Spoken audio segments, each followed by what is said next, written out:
initiative inspired by the death of Trayvon Martin. The initiative aims to uplift young black men and other minority men to help them reach their full potential. Joining me this morning with the staff's report on the initiative and also where they're going in the future, the head of the program, Cabinet Secretary Broderick Johnson. So, Broderick, first of all, welcome back to the show. Thank you very much, Ron. This obviously got lots of attention a year ago. And the question I get from lots of people all the time is, what are they doing? What's been accomplished? What's next? Well, let me give you a sense of what's next. First, let me go back and talk about where we were a year ago when the president stood in the East Room of the White House with those young men from Chicago and launched this initiative. And as you mentioned, it was really driven by Trayvon Martin's tragic death and the circumstances around this. The president said, let's go do something big. I can use my power as president in order to address these concerns. So he created this task force, asked me to chair it, and for the past year we've been working hard at policy changes, at working in communities, and also getting partnerships. So it's been quite a year. But what has been the impact? And so obviously you have been going to cities across the country. We had several corporations on. Their foundation provided money as well. Sure. And so what has been the impact? Well, the impact, especially in communities across the country, has really been quite dramatic so far. You know, many communities, Roland, have been trying to address these issues, of course, for decades. Some quite successfully. Others have struggled a bit in order to address these concerns. What we have seen, especially since September, you know, the president launched the My Brother's Keeper challenge at the CBC Gala last year. And what he said was, look, I know there are communities out there that are doing this work, but let's make sure that we are bringing people together to do this work as never before, not just talking about what we can do, but actually putting plans in place to do those things.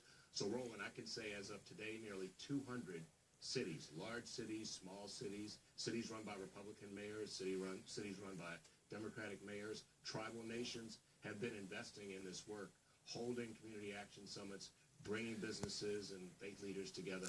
So over the past 6 months, we have really seen tremendous momentum around the community challenge idea, bringing people together. And again, for folks who don't recall, this is what the president had to say a year ago when he made the announcement. Only about a mile from my house. And Christian was part of this program called Becoming a Man. And it helps young men who show a lot of potential but may have gotten in some trouble to stay on the right path. They had help with schoolwork, but they also learn life skills. And it works. When he came into our BAM circle, it was one of the greatest experiences of my life. Most people do not get to meet him, or if they do, it's just a handshake. He sat down with us and shared his story. And to my surprise, he was just like me, growing up without a father, and sometimes not too concerned with school.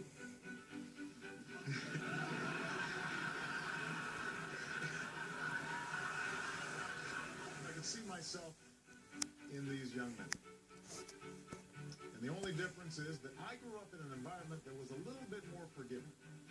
I told these young men my story then, and I repeat it now because I firmly believe that every child deserves the same chances that I had.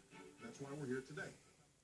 So, Broderick, capacity matters, and that is the ability to be able to affect a significant number of young men across the country. And so, how are you reaching out to those groups who have that kind of capacity? Right.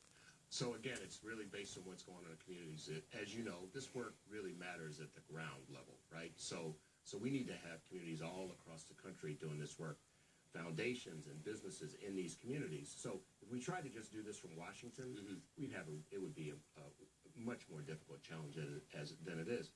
But being able to reach in these local communities, that's how you get capacity.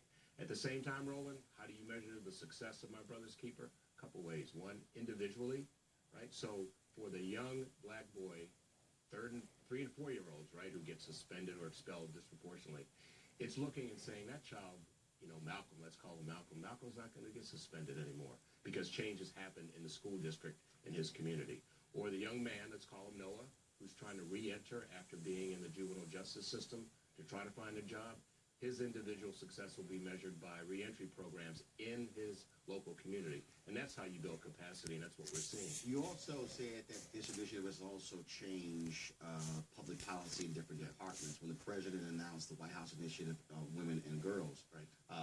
same thing, where every department, they had to, whatever actions they took, they had, as a part of it, had to measure the impact on women and girls. So how has this changed public policy in terms of how they look at impact when it comes to minority young men? Sure. So we've got, as part of the task force, one of the great things, of course, is it's a cabinet-level task force. So just about every domestic agency is involved in the task force. What they've done over the past year, Roland, is looked at dozens of programs within their jurisdiction and said... Within Commerce, Health and Human right. Services, DOJ, Exactly. all the different departments. Department of Education, Department of Justice have looked at what is it about the programs that we have that are very effective, and what is it about programs that we have that maybe aren't effective, that aren't working? What can we do to change those things? So in the report we did last May, we laid out 60 or some recommendations across those agencies, and now we are able to start to measure changes because those programs have been modified as a result of the My Brother's Keeper initiative. Okay. All right. Well, again, for someone, if they want more information, where do they go? They go to the whitehouse.gov/mbk.gov.